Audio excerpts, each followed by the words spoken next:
नमस्कार दोस्तों, स्वागत है आपका हमारे YouTube चैनल पर। आज हम आपको लेकर चलेंगे अरबों साल पहले, जब हमारे पूर्वज पृथ्वी पर पहले जीवों के रूप में मौजूद थे। हम जानेंगे कि उस समय जीवन कैसा था, कैसे हमारे पूर्वजों ने जीवित रहने के लिए संघर्ष किया और कैसे समय के साथ उन्होंने विकास किया। तो चलिए शुरू करते हैं इस अद्भुत यात्रा को। अरबों साल पहले जब पृथ्वी का निर्माण हुआ था, तब वातावरण पूरी तरह से पृथ्वी की आज की तरह नहीं था। शुरुआती दिनों में यहाँ आग, लावा और गैसों का वर्चस्व था। पृथ्वी पर जीवन की शुरुआत हुई थी लगभग 3 से 4 अरब साल पहले। उस समय वातावरण में ऑक्सीजन की कमी थी और यहाँ अधिकतर जलवायु और गैसों का प्रभुत्व था। जैसे जैसे पृथ्वी ठंडी हुई और पानी के समुद्र बने, पहली बार जीवन का जन्म हुआ। यह जीवन अत्यंत सरल था और सिर्फ सूक्ष्म जीवाणुओं माइक्रो ऑर्गेनिजम्स के रूप में था। ये सूक्ष्म जीव जल में रहते थे और अपनी छोटी सी दुनिया में जीते थे। इन्हें हम प्रोटोबॉयोट्स कहते हैं। जब जीवन ने समुद्रों में अपना रास्ता बनाया, तो हमारे पूर्वजों की पहली कड़ी का आगाज हुआ। पहले जीवन रूपों में सबसे महत्वपूर्ण विकास था ऑक्सीजन के निर्माण की प्रक्रिया। इसे ऑक्सीजन निर्माण, ऑक्सीजेनिक फोटोसिंथेसिस कहते हैं।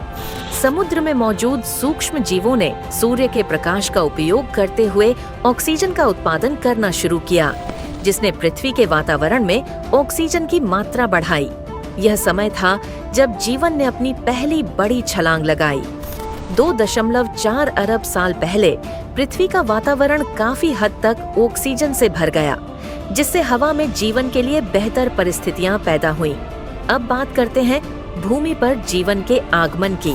लगभग 500 मिलियन साल पहले जीवन ने समुद्र से बाहर आकर भूमि पर कदम रखा। यह जीवन पहले सिर्फ पौधों और सरल जीवों के रूप में था।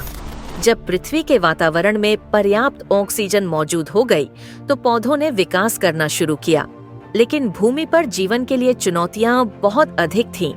पानी की कमी, उबाऊ वातावरण और वातावरण में आकाश का खुलापन, ये सब उस समय के जीवन के लिए कठिनाइयां पैदा कर रहे थे। इसके बावजूद पौधों ने भूमि पर अपना रास्ता बनाया और धीरे धीरे जमीन पर जीवन फैलने लगा। अब हम एक ऐसे दौर में पहुंचते हैं जब पृथ्वी पर सबसे बड़े और सबसे रहस्यमय जीवों का वर्चस्व था, डायनासोर। लगभग 230 मिलियन साल पहले पृथ्वी पर डायनासोरों का राज था। यह विशाल प्राणियों का समय था, जिनकी कुछ प्रजातियां 50 से 60 फीट लंबी होती थीं। डायनासोरों का जीवन उस समय की पारिस्थितिकी तंत्र पर गहरा प्रभाव डालता था। वे शिकार करते थे, शाकाहारी थे और इस समय पृथ्वी पर जीवन की विविधता सबसे अधिक थी। लेकिन जैसे जैसे समय बीता, पर्यावरण में बदलाव आया और डायनासोरों का अंत हुआ। डायनासोरों के अंत के बाद पृथ्वी पर एक नया जीवन शुरू हुआ। यह समय था जब स्तनधारी प्राणियों ने अपना विकास शुरू किया। पहले छोटे छोटे स्तनधारी जीव अस्तित्व में आए, जो बाद में विकास करते हुए मनुष्यों के पूर्वजों में बदल गए। मनुष्य के पूर्वजों का विकास एक लंबी प्रक्रिया थी, जिसमें हजारों साल लग गए।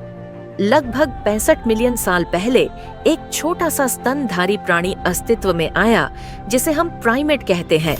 यही वह प्रजाति थी जिसने धीरे धीरे इंसान के रूप में विकसित होने का रास्ता तय किया। अब हम बात करते हैं कि मनुष्यों के पहले पूर्वजों का जीवन कैसा था। हमारे सबसे शुरुआती पूर्वजों की जीवन शैली बहुत साधारण थी। वे शिकार और इकट्ठा करने के जरिए अपना पेट भरते थे। उनके पास उपकरण नहीं थे, लेकिन जैसे जैसे उन्होंने आवाज और साधारण उपकरणों का उपयोग किया, उनका जीवन थोड़ा आसान होने लगा। प्रारंभिक मानवों ने पत्थरों, लकड़ी और हड्डियों से साधारण औजार बनाए। शिकार करने के लिए वे समूह में रहते थे और साथ मिलकर जानवरों का शिकार करते थे। इसके अलावा वे जंगल में फल, कंद और बीज इकट्ठा करते थे। जैसे जैसे मानवों का विकास हुआ, उनके बीच सहयोग और सामाजिक बंधन भी मजबूत होते गए। अब वे सिर्फ शिकार और इकट्ठा करने तक ही सीमित नहीं थे। उन्होंने आग का उपयोग करना सीखा, जिससे वे रात को गर्म रह सकते थे और शिकार को पकाने में मदद मिलती थी। आग ने उनके जीवन को और भी बेहतर बना दिया, क्योंकि इससे न केवल उनका जीवन आसान हुआ, बल्कि उन्हें खाने के लिए सुरक्षित तरीके भी मिले। समूह जीवन में परस्पर सहयोग और संगठित प्रयासों की अहमियत बढ़ी। साथ मिलकर रहने से उनके जीवन में सुरक्षा बढ़ी और वे विभिन्न चुनौतियों का सामना करने में सक्षम हुए। समय के साथ साथ जैसे जैसे मानवों ने अपनी क्षमताओं का विकास किया, उनका जीवन और अधिक सृजनात्मक हुआ। उन्होंने गुफाओं की दीवारों पर चित्र बनाना शुरू किया, जो आज हमें उनके सांस्कृतिक विकास के बारे में जानकारी देते हैं। यह चित्रकला केवल कला का रूप नहीं थी, बल्कि यह उनका संदेश था, एक तरीका था विचारों और कहानियों को एक दूसरे तक पहुंचाने का। इसके साथ ही उन्होंने अपनी संस्कृति और रीति रिवाजों का निर्माण किया। धार्मिक विश्वासों का उदय हुआ और समाज में बंधन और सहजीवन की नींव पड़ी। तो दोस्तों, आज हमने देखा कि अरबों साल पहले हमारे पूर्वजों का जीवन कैसे था। हम जानते हैं कि जीवन की शुरुआत बेहद सरल और कठिन परिस्थितियों में हुई थी, लेकिन समय के साथ साथ हमारे पूर्वजों ने अपनी बुद्धि, सहन शक्ति और सहयोग से जीवन के नए आयाम खोजे। ये यात्रा हमारी जैविक और सांस्कृतिक यात्रा की कहानी है, जो हमें यह समझने में मदद करती है कि हम कहां से आए हैं और हम कहां जा रहे हैं। अगर आपको यह वीडियो पसंद आया हो तो कृपया लाइक, सब्सक्राइब और शेयर जरूर करें। साथ ही हमें कमेंट करके बताएं कि इस विषय पर आप और क्या जानना चाहेंगे। धन्यवाद और अगले वीडियो में फिर मिलेंगे।